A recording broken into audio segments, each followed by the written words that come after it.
karena Roh Allah ada di dalam, bukan menari seperti dan menari. Karena Roh Allah ada di dalam, bukan menari seperti dan menari. Bukan menari, bukan menari, bukan menari seperti dan menari. Bukan menari, bukan menari, bukan menari seperti dan menari. Dari 1 Samuel 16. 1 Samuel 16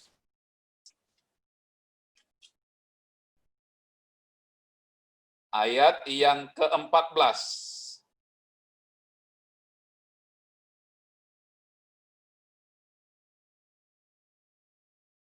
Sudah?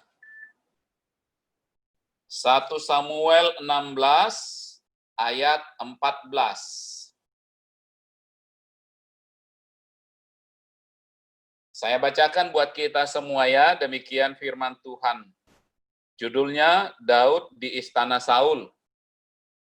Tetapi roh Tuhan telah mundur daripada Saul, dan sekarang ia diganggu oleh roh jahat yang daripada Tuhan. Nah, kalau kita memperhatikan kisah atau kehidupan Saul, khususnya di dalam 1 Samuel, maka kita akan menemukan beberapa hal yang sangat menarik dan menimbulkan pertanyaan. Ya, misalnya ayat ini yang berkata, tetapi roh Tuhan telah mundur daripada Saul, dan sekarang ia diganggu oleh roh jahat yang daripada Tuhan. Oke. Lalu nanti kalau kita melihat lagi, ketika Saul berada dalam kondisi terdesak, maka ia mencari pemanggil arwah, perempuan, dan menyuruh memanggil siapa? Samuel. Ya, maka pertanyaannya, apakah Tuhan memperbolehkan untuk memanggil arwah dan sehingga Samuel bisa muncul dari dalam bumi dikatakan? Ya, itu menjadi pertanyaan juga. Lalu kemudian di dalam 1 Samuel 19 ayat yang ke-9. Kita baca satu lagi ayat ya. 1 Samuel 19 ayat yang ke-9.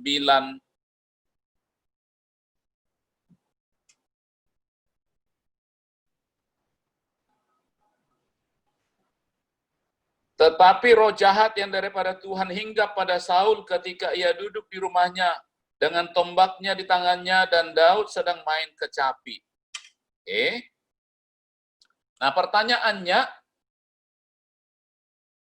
kok bisa Tuhan mengutus roh jahat sih? Ya.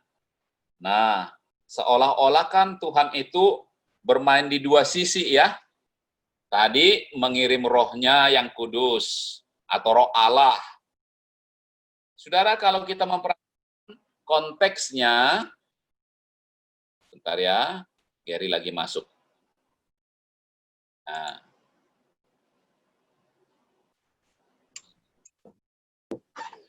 Oke, selamat bergabung, Ger. Nah, sekarang kita lagi mau belajar mengenai Saul. Saul di dalam 1 Samuel 16, ayat yang ke-14. Ya, dikatakan di sana, maka roh Allah meninggalkan Saul atau keluar dari Saul, dan sekarang roh jahat yang daripada Tuhan mengganggu. Ya, datang.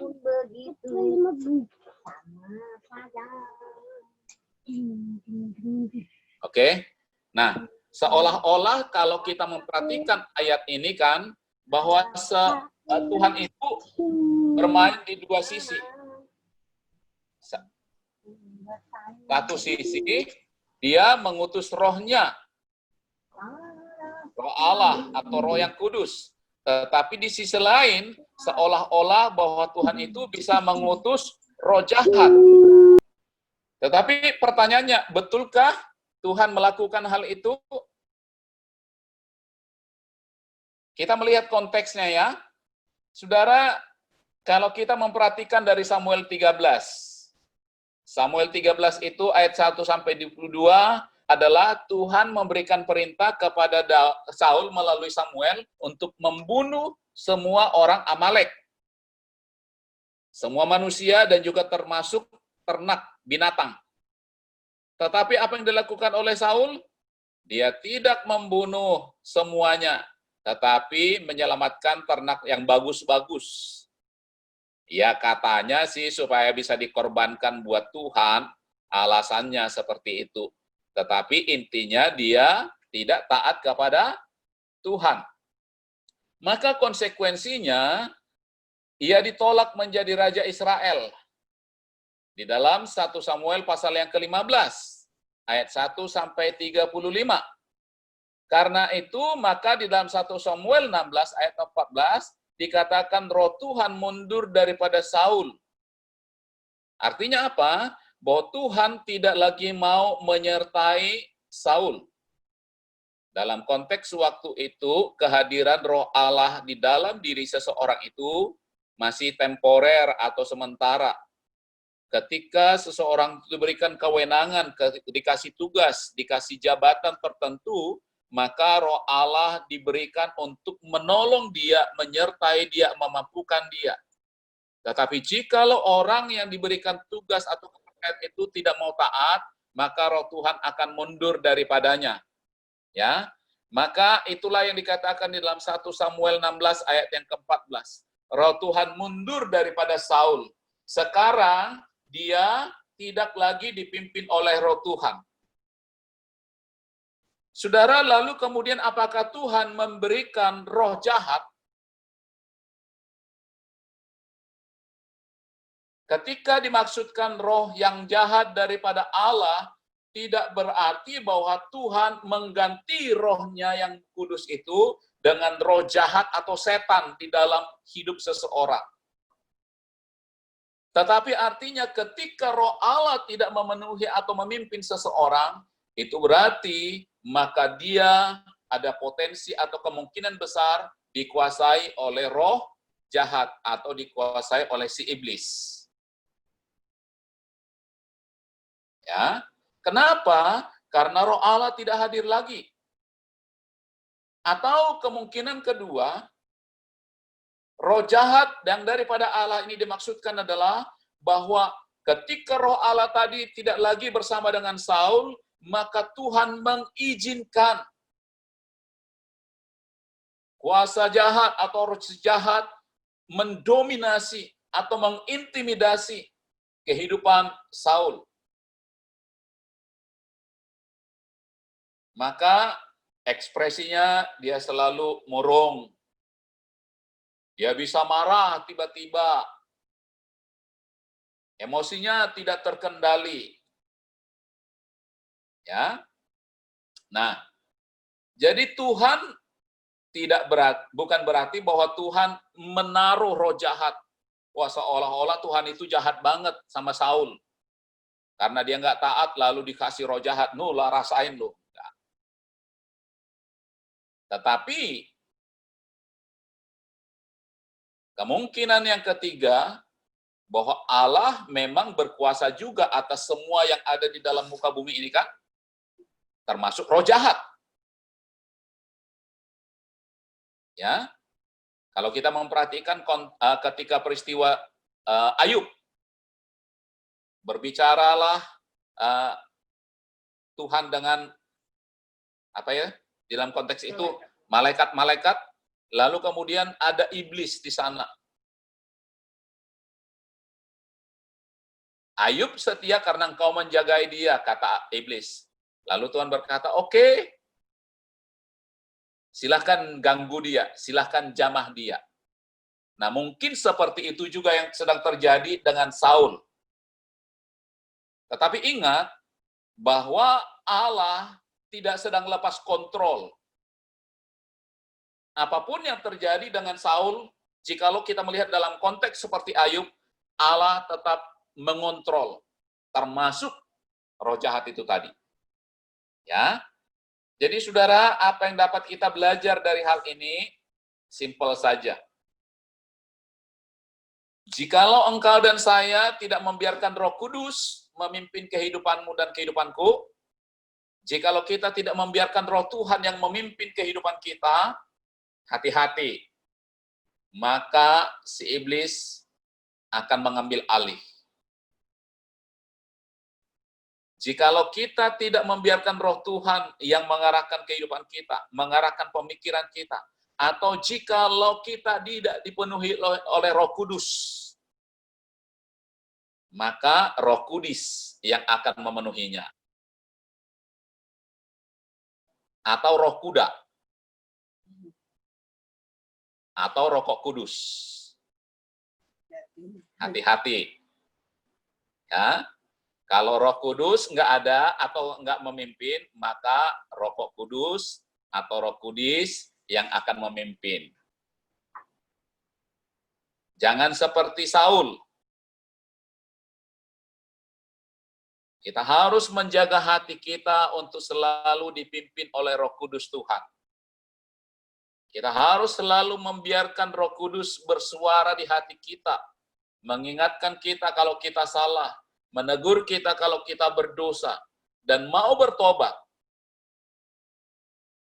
Jikalau tidak, sekali lagi, kita akan mengalami nasib seperti Saul, dikuasai oleh roh jahat.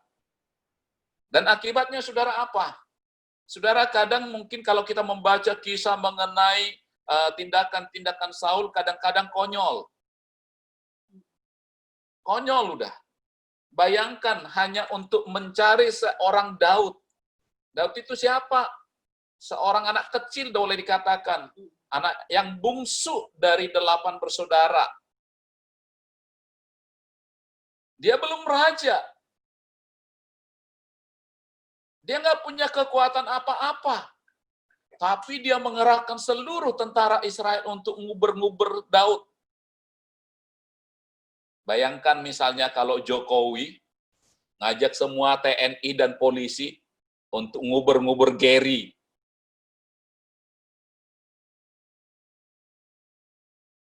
Ya kan?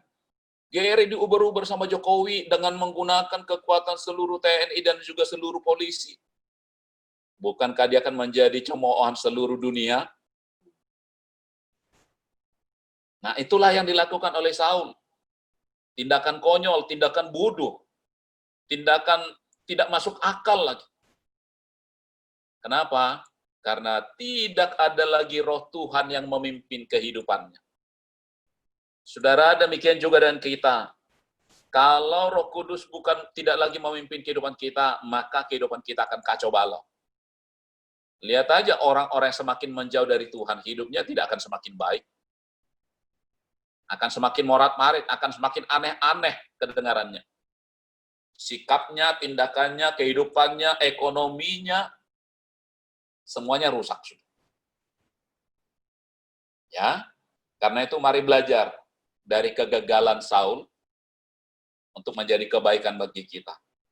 Biar Roh Kudus terus memimpin kehidupan saudara dan saya, sehingga kehidupan kita selalu berkenan kepada Tuhan. Ya, kiranya renungan yang singkat ini boleh memberkati kita semua. Mari kita berdoa. Sekali lagi kami bersyukur kepadamu Bapa, malam hari ini boleh bersama-sama belajar firman Tuhan. Walaupun waktu yang kami pergunakan tidak panjang, tetapi kami boleh melihat satu kebenaran, bahwa jikalau bukan Roh Kudus yang memimpin kehidupan manusia, maka kehidupan manusia itu akan kacau balau. Baik sikap, baik tindakan, baik perilakunya, baik karakternya, seluruh kehidupannya akan mengalami kerusakan. Oleh karena itu Tuhan, biarlah kami boleh belajar dari kegagalan Saul, untuk tidak mengalami nasib yang sama. Tetapi biarlah Roh Kudus terus menguasai hati kami, memimpin setiap langkah kehidupan kami, sehingga hidup kami sungguh boleh berkenan kepada Tuhan. Kami boleh hidup menjadi berkat bagi orang lain dan bagi banyak pekerjaan Tuhan. Nama-Mu dipermuliakan, dan kami hidup dalam keberkatan-keberkatan daripada Tuhan. Terima kasih Bapa. Kami mengucap syukur untuk kebenaran firman Tuhan malam hari ini. Di dalam nama Kristus Yesus. Amin. Saudara, mari kita berdoa juga buat bangsa kita ya. Kita doakan sampai saat ini situasi bangsa kita belum terlalu kondusif. Walaupun melalui keterangan dari juru bicara mengenai COVID, bahwa kesembuhan atau tingkat kesembuhan di 17 provinsi itu mencapai 70%. Itu luar biasa. Ya, bukan berarti tingkat kematian 30%, bukan. Tetapi artinya dari hal yang sudah dilakukan itu, tingkat kesembuhan daripada korban yang positif COVID itu mencapai 70%. Itu sebenarnya berarti relatif sangat sukses dan boleh tidak terlalu mengkhawatirkan lagi. Tetapi tetap kita doakan supaya ditemukan obat atau vaksin. Ya, kita doakan bersama-sama. Bapa di dalam surga, kami bersyukur untuk berkat-Mu atas bangsa kami yang terus memelihara kami sampai saat ini. Kami bersyukur untuk pemerintahan yang ada saat ini terus berjuang untuk boleh mensejahterakan dan memperhatikan warganya. Biar Tuhan terus menolong memberkati presiden kami dan seluruh jajaran pemerintahan yang ada. Untuk boleh terus bergiat melakukan pekerjaan mereka. Untuk memperhatikan seluruh rakyatnya. Untuk memperhatikan kondisi ekonomi bangsa kami. Sehingga bangsa kami boleh tetap mengalami kebaikan daripada Tuhan. Boleh keluar dari segala keterpurukan ini. Kami bersyukur melalui penanganan gugus tugas COVID-19. Tingkat kesembuhan di 17 provinsi dinyatakan 70%. Kami bersyukur untuk pertolongan Tuhan. Dan biarlah Engkau terus menolong Tuhan. Melalui penemuan para medis, obat terhadap COVID ini boleh ditemukan. Demikian juga atau vaksin, sehingga rakyat boleh lebih tenang, rakyat boleh hidup seperti sedia kala, sekalipun harus berhadapan dengan corona ini. Tetapi kami boleh tenang karena ditemukannya obatnya. Oleh karena itu Tuhan tolonglah bangsa kami. Kami serahkan kebijakan-kebijakan pemerintahan bangsa kami. Dan kami serahkan juga Tuhan, jikalau Tuhan mengizinkan kami segera mengadakan ibadah kembali, kami rindu Tuhan, Engkau menjagai setiap kami, sehingga tidak ada jemaat yang terkena COVID. Dan kami semua boleh tetap beribadah dengan luasa. Terpujilah Engkau Tuhan. Di dalam nama Yesus kami berdoa. Amin. Oke, dari teman-teman, ada yang mau didoakan nggak secara khusus? Silakan di-unmute speakernya. Ada yang mau didoakan? Ya, Kwak Yong. Mana? Ya, Yong udah kelihatan. Oh, Lause, udah Lause. Selamat malam, salam. Ya, shalom. Ya, bersyukur ya Kwak Yong bisa mengzoom sekarang dengan HP yang baru ya. Oke, cuman kita iyalah bersyukurlah Lause. Oke, rambut udah dipotong tuh kelihatannya tuh. Oke. Ada berapa orang Lause? Ini anak saya nih. Ada 9. Iren ya? Iya, Lause. Mana? Ada yang mau didoakan dari jemaat? Gary? Atau dari Kwak Yong, ada yang mau didoain? Ini kelihatan semuanya. Cukup Lause. Cukup ya? Cukup bersyukur. Cukup bersyukur. Tapi tadi itu yang hari Minggu lupa ibadah. Waduh. Lupa ibadah saya. Keenakan makan kepiting ya? Bukan. Enggak bersyukur mungkin saya Lause. Hari Sabat aja masih kerja. Waduh. Ya, diatur waktunya ya. Oke, Lause. Oke. Ada yang mau didoain dari Yani?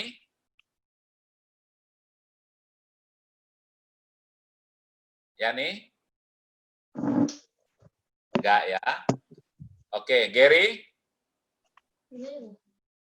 Oke, kalau nggak ada, kita berdoa ya. Ada yang mau didoain nggak, Tis ya? Nggak juga. Berarti semua diberkati Tuhan ya? Amin. Amin. Oke. Nah, teman-teman, hari Minggu ini kita perjamuan kudus masih di rumah masing-masing. Nah, ini kalau ini semuanya harap siapkan roti dan anggur masing-masing. Ya, udah bagus kok posisinya kok, udah. Bisa. Udah mantap. Ya. Siapkan roti dan masing-masing untuk bisa mengikuti perjamuan kudus yang dipandu video, lewat video. Kemudian malam ini kita akan masih rekaman untuk pemusik dan pemimpin pujian. Kita berdoa ya untuk hal ini ya. Oke, ada yang mau sharing nggak sekali lagi? Kalau teman-teman ada yang mau sharing? Nah, tadi Ko Akio agak terlambat masuknya ya, karena kita sudah mulai dari jam 7 pas tadi. Jadi, sudah selesai renungan. Udah doa juga. Ya? Ko Akio? Ya, Lause. Jadi renungan tadi udah selesai, renungannya nggak panjang-panjang, cuma lebih kurang 15 menit tadi ya, renungan. Kesempatan seperti ini jarang loh, nanti kalau kita udah kembali normal, ini menjadi kenangan-kenangan yang luar biasa. Bahwa pernah di zaman kita terjadi peristiwa seperti ini. 3 bulan. Tapi Lause, ini saya sharing dikit Lause ya. Oke. Selama saya semakin banyak kerja, kayaknya lupa sama Tuhan. Ya. Itulah mungkin Tuhan kasih saya cobaan. Ya sebenarnya saya mah harus diingetin lagi. Itu nggak boleh. Semakin kita semakin banyak kerjaan, sebenarnya kita harus ingat sama Tuhan. Cuman saya ini sadarin juga, hari Saban juga kadang saya, kemarin saya lupa. Bukan lupa lah Lause lah. Mungkin cobaan tuh iblisnya terlalu banyak buat saya Lause. Nah, Kasih keenakan terus Lause. Jadi iblis ya. kasih saya enak, saya lupa. Sama siapa yang sebenarnya yang kasih gua enak tuh bukannya iblis. Tuhan saya Yesus. Ya. Nah, tadi renungan kita kan bilang begini, kalau kita tidak dipimpin Roh Tuhan, maka si iblis yang akan memimpin kita. Dan kalau sudah si iblis yang memimpin kehidupan kita, maka kehidupan kita tidak akan menjadi baik. Berkat akan semakin berantakan, kehidupan akan semakin kacau. Ya. Jadi, biarkan Roh Kudus terus memimpin langkah kehidupan setiap kita ya. Tetap Amin. berjaga-jaga. Amin. Ya. Meluangkan waktu hanya sekitar 1 jam lah untuk ibadah via online ya. Gunakan waktu. Bapa di dalam surga, kami bersyukur malam hari ini, kebersamaan dan persekutuan kami boleh ikuti sekalipun kehadiran kami hanya 9 orang. Terima kasih untuk setiap jemaat yang masih punya kerinduan untuk bersekutu. Dan biarlah doa-doa kami diperkenankan oleh Tuhan. Kami berdoa sekali lagi Tuhan, besok malam ada pengurus umum yang akan mengadakan meeting via line. Supaya kami boleh memikirkan hal yang terbaik bagi kemajuan pekerjaan Tuhan. Khususnya mempersiapkan perayaan ulang tahun gereja pada tanggal 22 Juli yang akan datang. Kami pun berdoa sekali lagi menyerahkan setiap yang hadir dalam persekutuan doa ini. Berkati hamba keluarga, berkati Gary dalam rencana kehidupan dan masa depannya. Kami berdoa juga buat Yani, Tuhan berkati kesehatannya, berkati kerinduannya untuk memperoleh pekerjaan dan penghasilan. Demikian juga berkati kesehatan Ko Akyong, berikan dia hikmat mengelola waktunya di tengah-tengah segala keberkatan daripada Tuhan, sehingga ia tidak menjauh dan undur daripada Tuhan. Kami berdoa juga buat Tesia, Tuhan juga menolong, memberkati dia. Berdoa menyerahkan juga untuk kami sekeluarga, hamba-Mu, istri dan juga kedua anak kami. Tuhan berkati kami. Kami rindu Tuhan minggu depan, lebih banyak jemaat boleh berpartisipasi dalam persekutuan seperti ini. Sebentar kami berpisah, lindungi seluruh keberadaan kami. Siapkan hati kami minggu ini, boleh mengikuti ibadah dan juga perjamuan Tuhan, walaupun masih di rumah masing-masing. Terpujilah nama-Mu Bapa, di dalam nama Kristus Yesus, penebus dan juru selamat kami yang hidup, kami berdoa. Amin. Oke, kalau masih mau ngobrol boleh. Zoom kita. Nanti jam berapa, Boksu? Hah? Jam berapa? Rekaman. Hmm. Kata selfie jam 8-an.